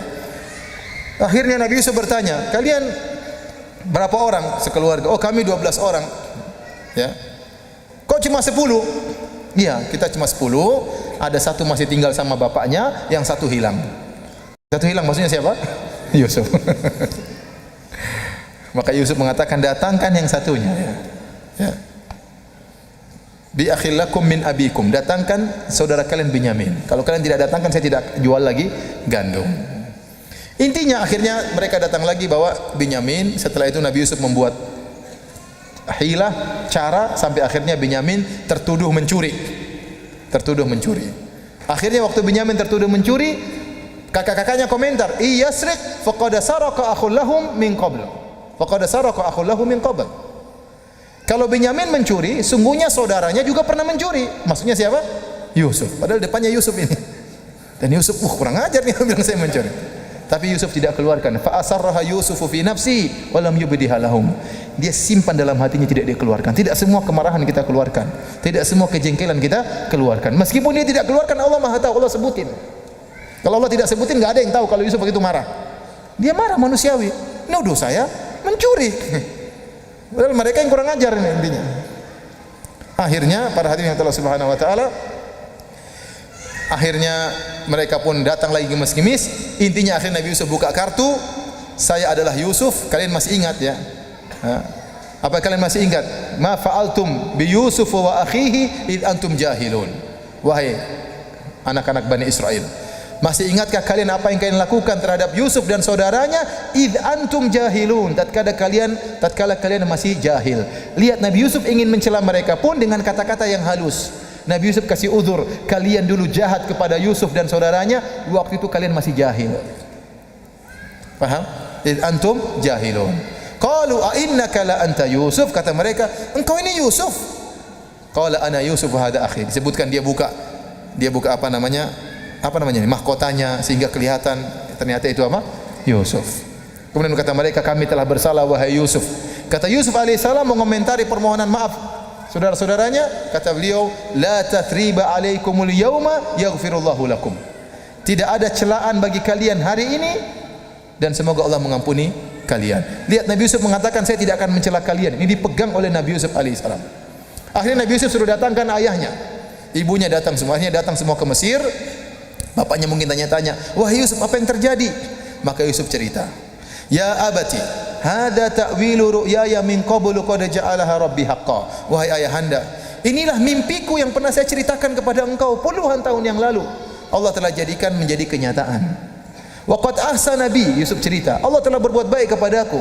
Idz akhrajani minas sijn, saya dulu di penjara wahai ayahanda. Kemudian dengan pertolongan Allah saya pun dikeluarkan dari apa? Penjara. Padahal ada kisah sebelumnya, saya dulu dilempar di sumur oleh kakak-kakak, cuma saya diselamatkan oleh orang. Tapi cerita dilempar di sumur tidak Nabi Yusuf ceritakan, di-skip sama Nabi Yusuf. Kenapa? Karena itu akan mengungkap aib kakak-kakaknya dan Nabi Yusuf sudah berjanji tidak akan mencela kakak-kakaknya. Paham? Kalau Nabi Yusuf berkata, saya dilempar di sumur, ayahnya tanya, siapa yang lempar?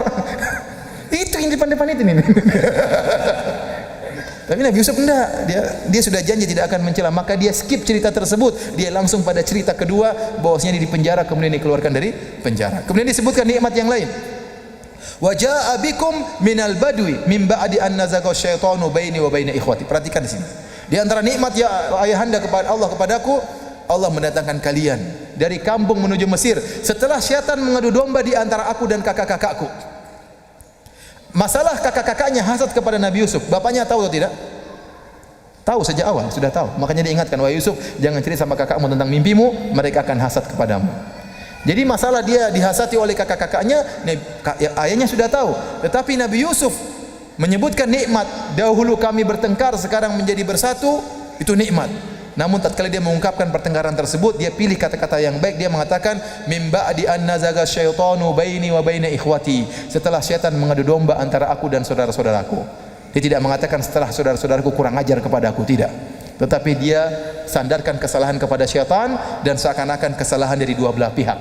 Dia mengatakan setelah syaitan mengadu domba di antara aku dan kakak-kakakku. Jadi maksud saya, Yusuf komitmen untuk tidak mencela kakak-kakaknya.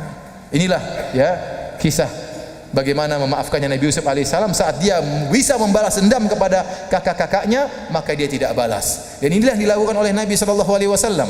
Rasulullah SAW tatkala Fatu Makkah, semua orang musyrikin sudah tunduk kepada Nabi Muhammad SAW, dan Nabi Muhammad bawa 10.000 pasukan, 10.000 pasukan untuk menaklukkan kota Mekah. Maka Nabi mengumpulkan orang-orang Quraisy. Nabi berkata, ma tadhunnun anni fa'ilun bikum, wahai orang Quraisy, menurut kalian apa yang akan aku lakukan kepada kalian? Karena sebagian sudah ada isu. Ada yang mengatakan hadza yaumul malhamah, ini hari pertumpahan darah, Muhammad akan menghabisi mereka. Ada isu tersebar seperti itu. Maka Nabi bertanya kepada mereka, ma tadhunnun anni fa'ilun bikum, menurut kalian apa yang akan aku lakukan kepada kalian?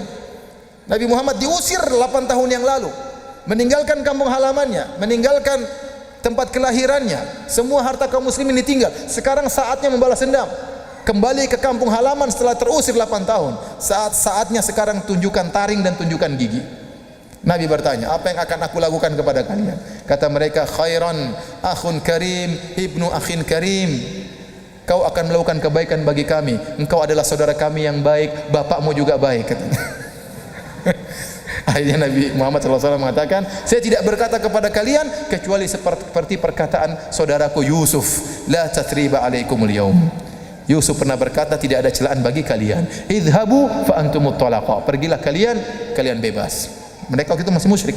Akhirnya bebas, akhirnya banyak di antara mereka yang masuk Islam. Jadi inilah para hadirin Allah Subhanahu wa taala, berusahalah jadi pemaaf, dan kita tidak pungkiri kita pasti berinteraksi dalam segala medan, berinteraksi dengan istri, berinteraksi dengan teman, dalam dakwah berinteraksi dengan ustadz yang lain, berinteraksi dengan mad'u, dan tidak bisa terlepas dari kezaliman. Entah kita menzalimi orang, entah kita dizalimi orang.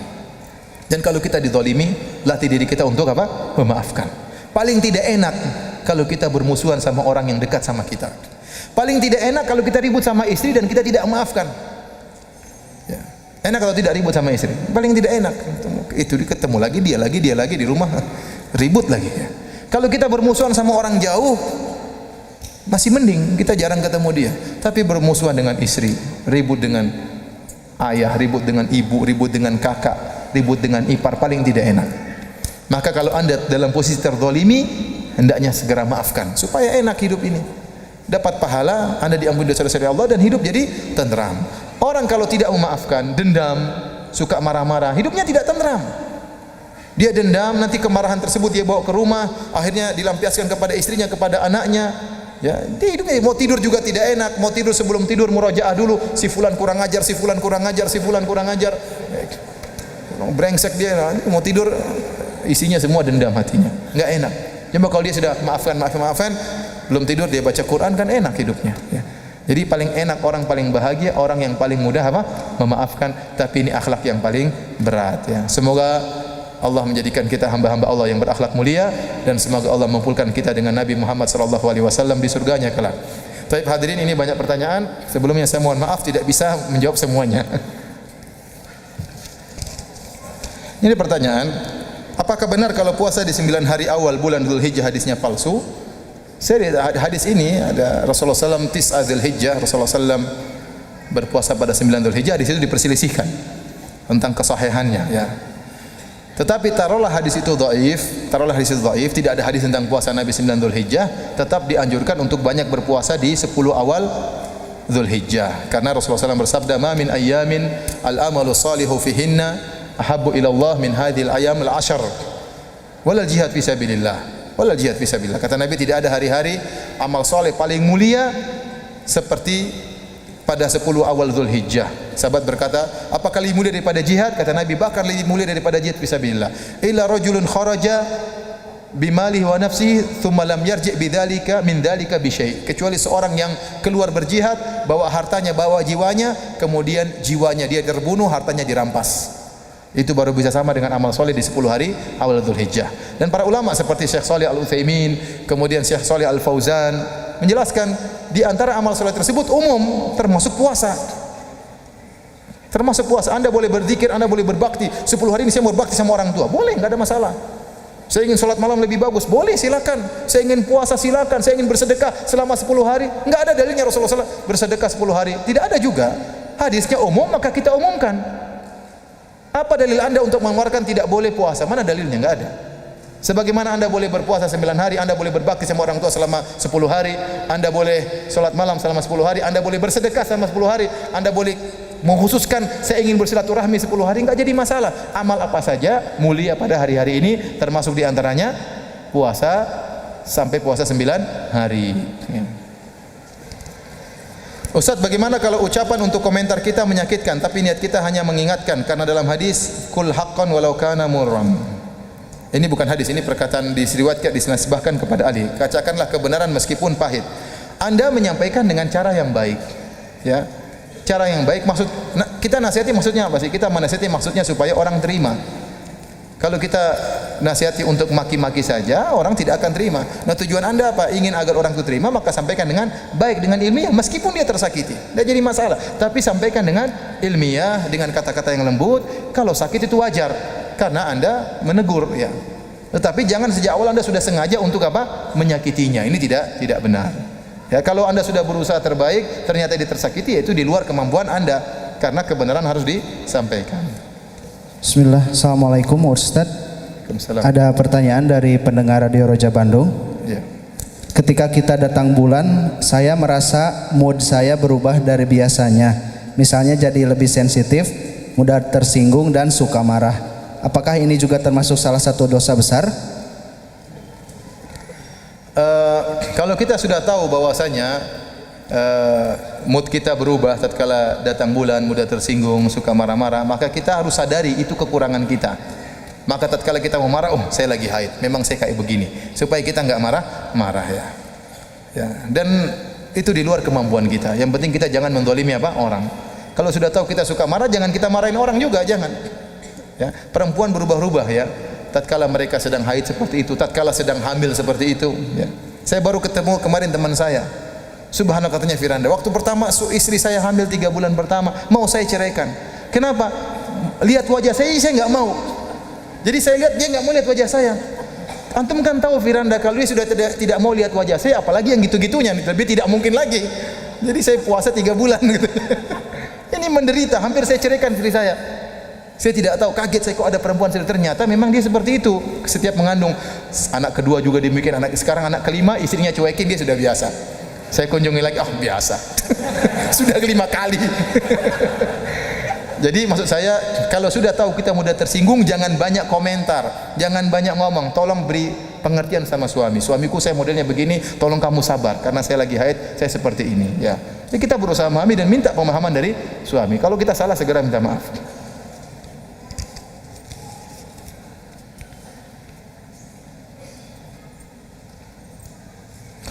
Ustadz, ketika kita mati, pertama kali ditanya, siapa Tuhan kamu?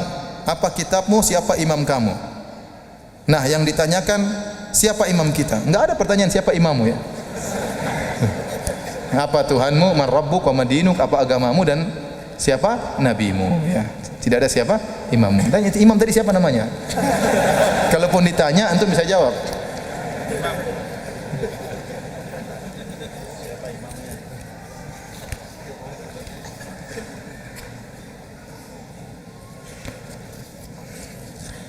Ustadz, senyum itu kan merupakan akhlak mulia. Kalau senyumnya sama akhwat gimana Ustadz? Bukan niat menggoda, tapi berniat akhlak mulia. Wah. Ini pasti yang jomblo yang tanya. Ya, kalau memang kira-kira menimbulkan fitnah, tidak usah. Antum tahan senyum. Ya. Kalau memang antum kira-kira menimbulkan apa? Fitnah. Tapi kalau antum tidak menimbulkan fitnah, misalnya akhwatnya banyak enggak, tapi kalau satu-satu celing-celing, wah itu itu yang bahaya. Kalau misalnya akhwat 5 laki 1, senyum semua enggak jadi masalah. Tapi di mall nih jalan ketemu satu tik tik tik tik, itu si ikhwan akhwat ting, wah itu bahaya. Udah mending antum cari jalan yang lain. Karena kalau kondisi seperti itu khawatir fitnah. Khawatir apa? Fitnah. Padahal asalnya senyum enggak jadi masalah. Ya, tidak diriwayatkan juga Nabi bermuka kasar kepada para ibu-ibu di zaman Nabi, tidak ya. Kita melihat kalau ibu-ibu enggak jadi masalah, tapi kalau sama-sama jomblo kemudian satu-satu ketemu di tengah jalan, ini agak repot ya, agak repot. Dan saya sering bilang semua yang biasa-biasa itu insya Allah enggak ada masalah. Yang masalah kalau berlebih-lebihan. Saya sudah sering sampaikan, orang kalau suara wanita bukan aurat. Orang telepon saya, ibu-ibu, Ustaz gimana, enggak bicara biasa. Sering ibu-ibu telepon sama saya. Ada WhatsApp enggak jadi masalah ya. Tapi kalau berlebihan, Ustaz makaci, ya itu repot. Ya, repot. WhatsApp, Ustaz apa hukumnya? Hukumnya haram. Syukran Ustaz. Kiki terus gambar-gambar itu, itu. Ustaz juga goyang ya. Itu masalah. Kalau wajar-wajar saja nggak ada masalah, makanya jangan yang tidak wajar.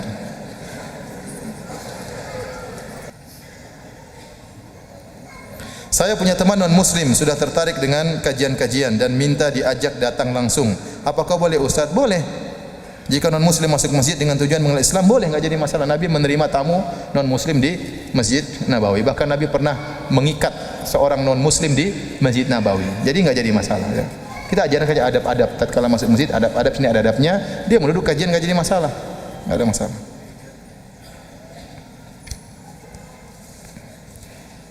Ustaz, bagaimana cara menjauhi ingin dipuji oleh orang lain?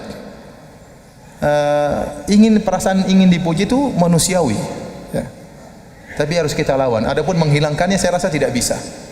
Saya rasa tidak bisa. Makanya Allah mengatakan kutiba alaikumul qitalu wa huwa kurhul lakum.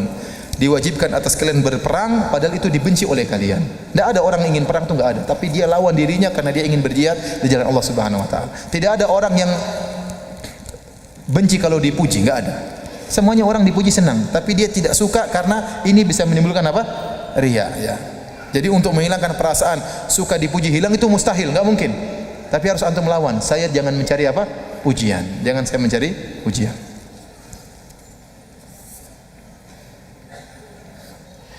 Ustaz, saya kenal seseorang kalau dijahili dia malah senang. Karena menurutnya dengan dijahili dia merasa diperhatikan. Alhasil dia dengan orang yang menjahili dia akrab. Apakah termasuk akhlak mulia? Enggak lah, enggak bagus seperti itu ya. Ya. Jadi ada orang yang saking dekatnya, terkadang panggilannya, saya ketemu dulu waktu zaman-zaman jahiliyah. Brengsek lu, gitu. Babi kemana aja? Enggak benar itu. Itu cara yang salah, meskipun itu tanda keakraban di antara mereka. Tapi enggak benar kita mengukur akhlak dengan dalil. Bukan kita bikin model keakraban sendiri. Ya, dengan menjahili orang itu enggak benar. Kita dilarang untuk menjahili apa? Menjahili orang. Ya. Kita ajak dia akrab dengan ngajak makan, cara yang lain. Dia pasti akrab kalau diajak makan. Ya. Diajak makan, ditraktir, dibaiki, diajak pengajian. Insya Allah diberi cara yang lain, jangan dijahili. Ustaz, bagaimana apabila ada seorang telah berbuat dosa besar dengan tetangganya sendiri, kemudian ia bertobat, akhlak yang bagaimana yang harus ia lakukan kepada tetangganya tersebut karena ia sudah malu dan menyesali atas perbuatannya? Kalau keburukannya tersebut telah diketahui oleh tetangganya, maka dia minta maaf.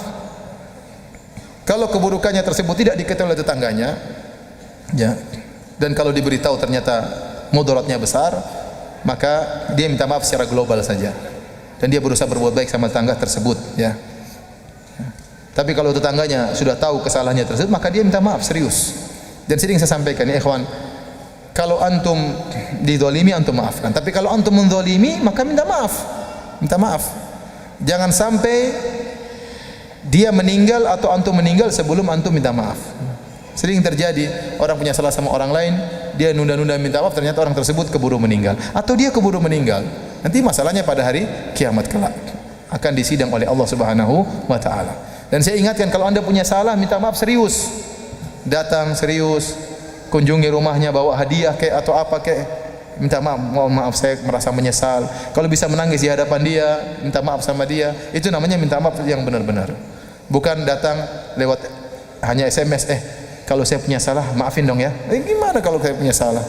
Jadi minta maaf masih punya keangkuhan. Kalau saya punya salah, padahal sudah jelas dia bersalah ya.